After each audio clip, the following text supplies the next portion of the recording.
Saudari-saudaraku yang terkasih, setiap orang pasti punya pengalaman gagal. Dan seringkali ketika pengalaman itu dialami, pengalaman itu datang dalam kehidupan kita, banyak reaksi yang akan dimunculkan. Mungkin kecewa, mungkin marah, mungkin tidak menerima peristiwa kegagalan itu. Lalu ujung-ujungnya kita seringkali menyalahkan orang lain. Wah, gara-gara si Anu saya gagal, gara-gara dia, atau menyalahkan situasi yang ada. Sering kegagalan itu akhirnya menutupi tentang siapa diri kita. Dan seringkali supaya kita tidak malu, lalu kita akhirnya berdalih dengan berbagai macam alasan atas kegagalan yang dialami itu. Saudari-saudaraku yang terkasih, menarik bahwa Simon Petrus mengalami kegagalan sebagai seorang nelayan yang menangkap ikan dengan jalannya, tetapi semalam-malaman dikatakan tidak seekor ikan pun didapat oleh mereka. Yesus meminta Petrus untuk bertolak ke tempat yang lebih dalam dan kembali menebarkan jalannya ketika nelayan ini telah mencoba sepanjang malam menangkap ikan dan gagal. Simon Petrus awalnya seperti ada nada penolakan. Ya, Tuhan, Guru, ya, sudah sepanjang malam kami menangkap ikan dan tidak ada seekor ikan pun yang didapat. Ya, mungkin saja dalam kata-kata atau kalimat Simon Petrus ini terkandung, saya kan lebih tahu ya daripada engkau. Saya kan nelayan begitu. Tidak ada ikan. Ya, tetapi akhirnya Simon Petrus menyadari, karena engkau yang mengatakannya, aku akan melakukannya juga. Dan ketika bertolak ke tempat yang dalam, dia menebarkan jalannya dan dia mendapatkan ikan yang begitu banyak dan jalannya juga koyak. Bahkan mereka memanggil teman-temannya yang lain di perahu yang lain untuk membantunya. Dan dua perahu yang lain pun hampir tenggelam karena banyaknya ikan. Saudari-saudaraku yang terkasih, apakah Yesus ingin menangkap ikan? Atau Yesus justru mau memberikan kesempatan kepada Simon Petrus untuk percaya kepadanya? Nampaknya Yesus mau memberikan kesempatan kepada Simon Petrus untuk percaya kepada kata-katanya, untuk percaya kepada sabdanya. Yesus mungkin ingin kita atau Simon Petrus sendiri memberikan lebih banyak ruang di dalam hidupnya untuk dia dan menjadi tokoh utama yang berkuasa yang mengendalikan hidup Petrus atau hidup kita. Kita lihat Petrus membiarkan Yesus untuk menggunakan perahunya. Petrus membiarkan Yesus untuk masuk ke dalam perahunya. Dalam arti tertentu, Petrus mempersilahkan Yesus untuk mengetahui dunianya, untuk mengetahui tentang kehidupannya. Ini hal positif yang dijalani ataupun yang dihadirkan oleh Petrus. Yesus tentu mengharapkan sesuatu yang jauh lebih besar daripada apa yang sudah ada dan dialami oleh Petrus. Yesus mengajar orang banyak dari perahunya. Tentu kita juga tidak tahu apakah Simon Petrus saat itu mendengarkan ajaran Yesus atau tidak. Bisa saja dia tidak mendengarkan. Semalam-malaman dia di atas perahu, di danau, ya, dan tidak mendapatkan ikan. Mungkin dia mengantuk, mungkin dia capek. Tangkapan yang luar biasa adalah merupakan respon terhadap Petrus dalam bahasa yang bisa dimengerti. Tiba-tiba Petrus tahu bahwa Yesus memahami dunianya. Petrus mengetahui kelemahannya, tetapi Tuhan juga mengetahui kelemahan Petrus. Meskipun terdapat kelemahan dalam diri Petrus, tetapi hal itu tidak menghalangi Yesus untuk menyelesaikan misinya, untuk menyelesaikan karya perutusannya di dalam kehidupan Petrus. Petrus mengungkapkan ketidaklayakannya atas peristiwa tersebut dan menyebut diri sebagai orang berdosa dan menyuruh Yesus untuk pergi dari hadapannya. Ketika kita melihat keberdosaan kita sendiri, kita juga merasakan rasa malu, ketidaklayakan, dan mungkin juga tergoda untuk berpaling dari Allah.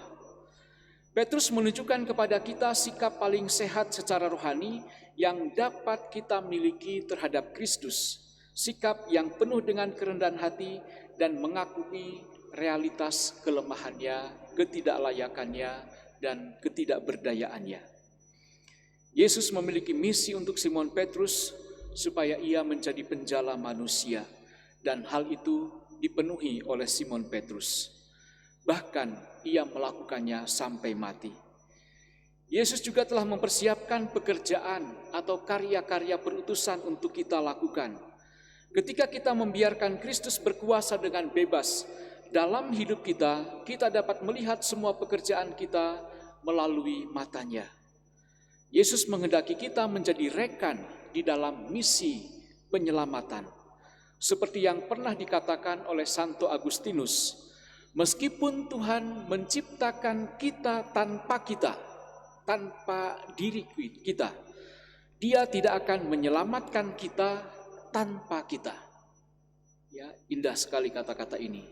Dengan kata lain, Dia telah memilih untuk menyelesaikan misi keselamatannya dengan bekerja sama dengan kita sendiri. Dalam bacaan pertama, Yesaya mengalami penglihatan tentang kemuliaan Tuhan dan berpikir bahwa dia akan mati. Dan mati sebagai orang yang berdosa, yang najis bibir, yang tidak layak, dan karena dia hidup di antara bangsa yang najis bibir. Tetapi Tuhan mengutus malaikat untuk menyucikannya dan kemudian mengundangnya menjadi nabinya. Yesaya mendengar Tuhan bertanya, siapa yang akan kuutus? Siapa yang akan pergi untuk kita? Tuhan ingin kita berpartisipasi dalam misi keselamatannya. Dia memberi kita kesempatan untuk bergabung dengannya dalam membangun kerajaan abadi. Yang harus kita lakukan adalah mengatakan hal yang sama seperti yang dikatakan Yesaya. Inilah aku, utuslah aku. Saudari-saudaraku yang terkasih, Yesaya tahu bahwa dia tidak akan bekerja sendirian dalam ketidakpastian.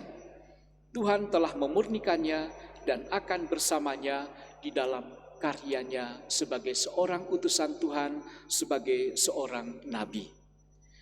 Lalu dalam bacaan kedua, Rasul Paulus mengungkapkan bahwa Yesus Kristus telah bangkit dari kematian dan perjumpaan pribadinya yang dekat dengan Tuhan yang bangkit.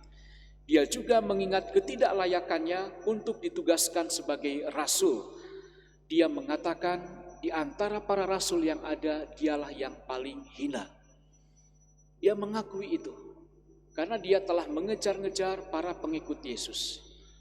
Mereka telah memporak-porandakan ya setiap karya baik yang Tuhan hadirkan di dalam karya keselamatan, di dalam karya kerasulan, dan disitulah Paulus mencoba menghadirkan diri sebagai orang yang menolak kehadiran Tuhan Yesus di dalam dirinya.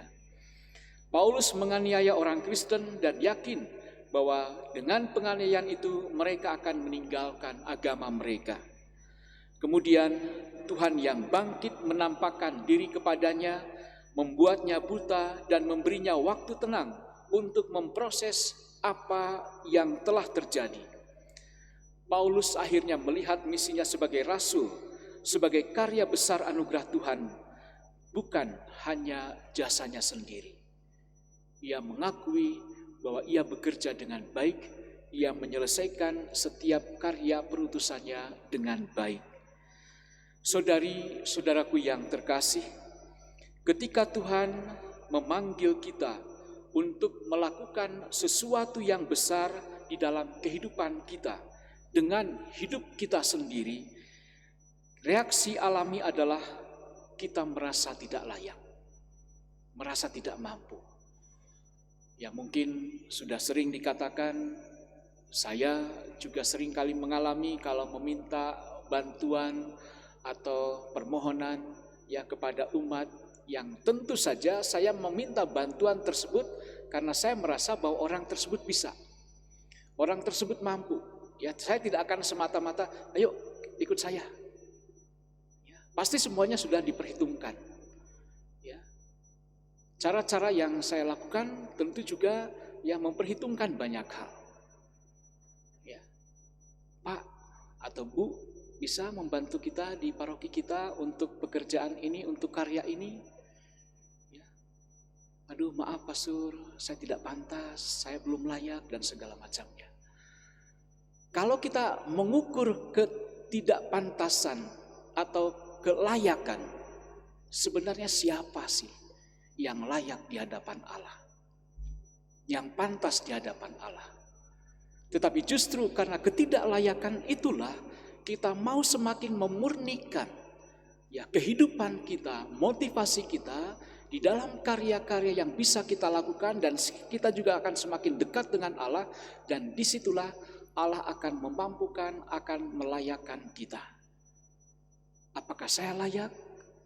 Saya sebagai imam, saya sebagai pastor, saya juga seringkali mengalami ketidaklayakan itu. Tapi kalau hanya berhenti di titik itu, maka saya tidak akan berbuat apa-apa.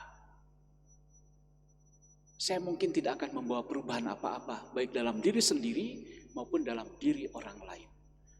Maka saudari-saudari yang terkasih, ketika kita mungkin mendengarkan pengumuman, dibuka pendaftaran untuk menjadi misdinar, untuk menjadi pemazmur, untuk menjadi lektor atau apapun juga misalnya. Kita punya bakat, kita punya suara yang baik dan punya potensi untuk melayani. Apakah kita tidak tertantang untuk menjawab itu? Mari saudara-saudara yang terkasih, kita mencoba membuka diri kita terhadap tawaran-tawaran Allah ini untuk ikut serta di dalam karya-karya keselamatannya. Dunia membutuhkan orang yang sungguh mau hadir di dalam kehidupan setiap orang, di dalam karya-karya baik Tuhan, dan dengan cara itu kita mau turut serta di dalam karya keselamatan itu.